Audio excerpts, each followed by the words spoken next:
Hello and welcome to the Genuine Learning Blog. My name is Melissa Galasso, and today we're going to talk about an interesting topic coming out of the AICPA's expert panel for healthcare, which is how do you account for vaccines related to COVID-19? So there's some interesting nuances to how these vaccines were delivered and what the appropriate accounting would be. So let's take a look at what they discussed. So the AICPA issued a TQA, a technical Q&A, in 6400.71, and the topic is accounting by a recipient entity for vaccines or other pharmaceuticals, medical supplies, or equipment received for distribution to, here's that key term, specified payments. So this was just issued in February 2022, and it's really trying to address a very interesting issue related to the vaccine rollout for COVID-19, but also on a much larger scale. You'll notice that they don't limit it to vaccines. They really look at it for this concept of a specified party. And the background on this is often pharmaceutical companies or other providers distribute specifically for certain types of patients. So whether it's a right to try program or a clinical trial or a prescription assistance program, right? They are distributing these pharmaceuticals free of charge. And they are typically required to obviously be dispensed by a healthcare entity that is licensed to do so. So you can't just, give them to anybody, but they go to a particular group of services and they can only be applied to the specified patients or patients free of charge. Right. And so when we think about some of the application here, right, we had different levels and different groups who were eligible for the vaccine at different times. And so typically the arrangement is between the healthcare entity and the pharmaceutical company. And it doesn't allow them to dispense outside of those specified patients and requires that if they aren't dispensed to those patients, they have to be either returned or more likely in the case of COVID-19, they had to be destroyed because they had a very short shelf life. This does not apply that when they are looking at this TQA, they did not address anything related to conditions. They were just looking at this sort of scenario. And so when we think about the way this works, there's typically three distinct parties. There is the resource provider, who is typically going to be a pharmaceutical company, but it could also be a local government or a government agency, right? A lot of these were funded with federal funding. So it's very broad. Pharmaceutical companies tend to come to mind, but it could be federal, state, local governments, federal agencies, et cetera. And then it goes to the healthcare entity who's going to receive custody of these items. And when we're looking at this TQA, it is not dealing with governmental hospitals. It is dealing with healthcare entities that are either for-profit healthcare business entities or non-governmental, not-for-profit healthcare, right? So you're going to be in the FASB world in terms of the application here. So you're either a for-profit hospital or you're a not-for-profit hospital. This does not address governmental accounting here. And then ultimately, who is getting this vaccine? Obviously, it is the specified patient. And that could be either an identified patient, like an individual, but it also could be a category of patients. It could be based on risk categories, geographic location, or even age as we go through this. And so when we look at this, obviously the resource provider provides these vaccines for the benefit of the specified parties. And so the question that was raised is, should a healthcare entity that receives items, again, free of charge, to dispense to specified patients recognize the fair value of the items within their financial statements? So that was the question that was raised. And the answer is very much, it depends. There's actually a lot of different considerations that we have to think about when we're doing the accounting for these vaccines. And so we're going to kind of walk through all the different sort of steps. And so they are not written this way in the TQA. I'll be honest. I thought the TQA was very wordy and had a lot going on. It's super helpful, but hard to kind of follow the flow. Because there are just so many different considerations. So we're going to use more of a flowchart type of thought process with some steps. So step one is evaluate if this is an exchange or non-exchange transaction, right? So that's sort of the first conversation. Are we an exchange transaction? If we are, we're going to go to topic 606 and we're going to follow the rules there, the disclosures there, and we're going to just be in our normal place. But if we conclude we're a non-exchange transaction, then there are some more considerations that we have to make. So obviously step one, look at the indicators of whether it is an exchange or non-exchange transaction. When they updated 958-605, ASU 2018-08 gave some really good indicators to help us understand, is this an exchange or is this really a non-exchange transaction? Assuming that we have a non-exchange transaction, step 2 is to figure out, well, what is our healthcare entity type? Are we a not-for-profit entity? In that scenario, we are going to apply 958-605.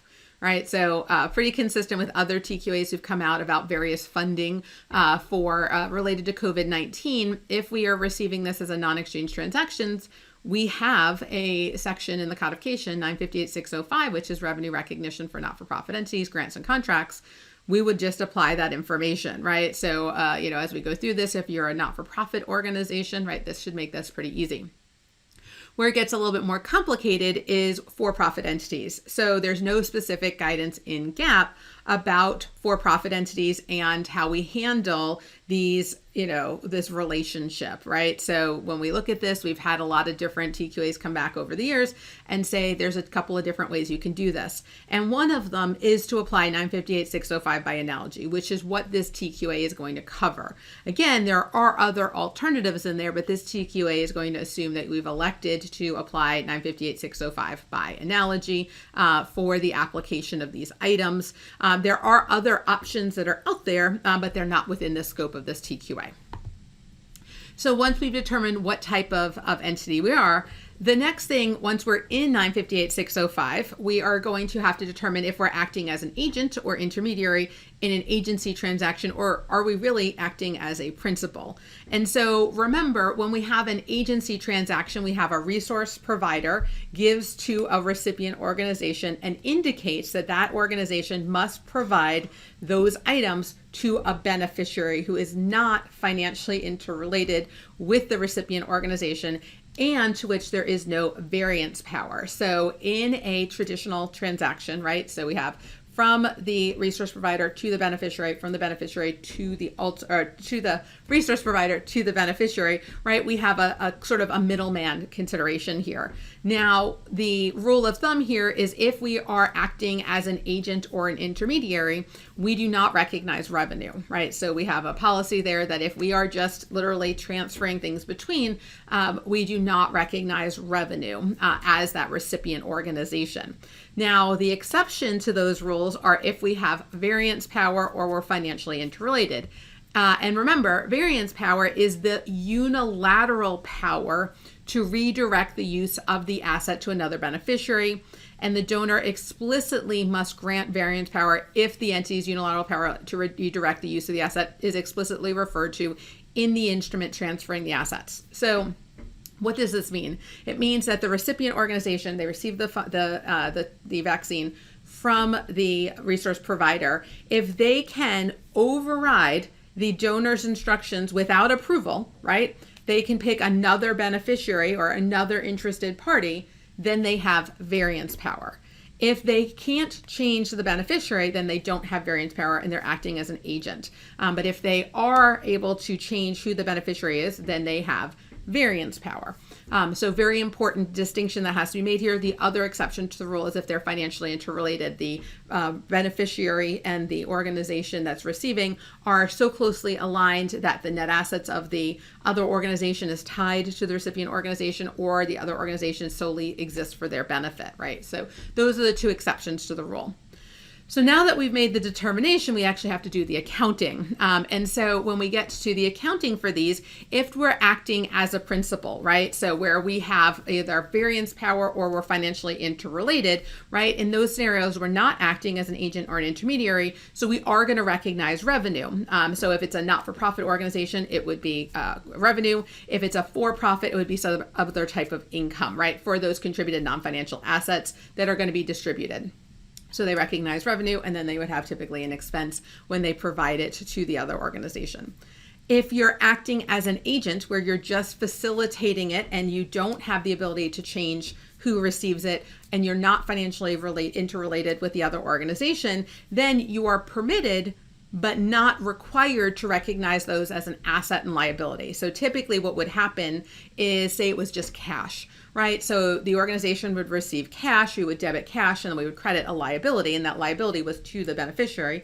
And then when we gave it to the beneficiary, we would reduce the cash, obviously, and reduce the liability. So we would be able to just clear them out. So it's a balance sheet only transaction. When it's a non-financial asset like a vaccine in this scenario, then you're permitted but not required to do that. So you should apply whatever your accounting policy is. If you don't currently have a policy, remember when you make your determination, you are basically electing a policy. So that would be your policy for other transactions in the future. So that's one of the things that was really important about COVID is once you pick a methodology, that is your accounting policy, and you can't just kind of change your policy for each different activity. So assuming that you're either going to recognize revenue or other income as part of this, or you're trying to value the asset, what is the fair value, right? So now we get into fair value considerations, and now we have to think about the lack of marketability, right? You can't sell this on the open market. There's very little transfer value, so you have to determine what the appropriate fair value is of these non-financial assets. So some very important considerations here for how you even value the transaction once we determine the appropriate accounting. And then last but not least, when we get into the accounting, obviously not just the financial reporting side of the house in terms of the numbers, but also the disclosures. So if you're a not-for-profit entity, right, this is a contributed non-financial asset. So ASU 2020-07, which is effective this year, would kick in, and we would have new disclosure requirements and new presentation requirements for those items. If you're a for-profit entity, you should think about analogizing ASU 2020-07 if you're following contributed non-financial assets as your accounting mechanism. But you also have to think about ASU 2021-10, which is new disclosures for for-profit entities, for business entities, about the government assistance that they're receiving when you are analogizing some other type of, either nonprofit GAAP or IFRS. They now have certain disclosures that you have to provide. So this is, as you can see, a pretty tricky issue. There's a lot of ins and outs and considerations that have to be made when you have a healthcare organization who has to account for these. And so the expert panel thought a lot about this and wanted to give really good guidance. So we should thank them for their hard work in this area. And the TQA is available for reading. Again, it's a nice lengthy walkthrough of all those considerations. All right, guys, I hope this helped you for those of you who are trying to deal with accounting for vaccines. But if you are potentially having to just think about how this accounting plays out for other types of items, as I said, it's not limited to vaccines.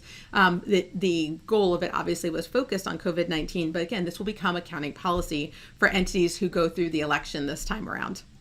It was wonderful having you today on the Genuine Learning blog, and I hope to see you on a future blog. Have a great day, guys. Bye-bye.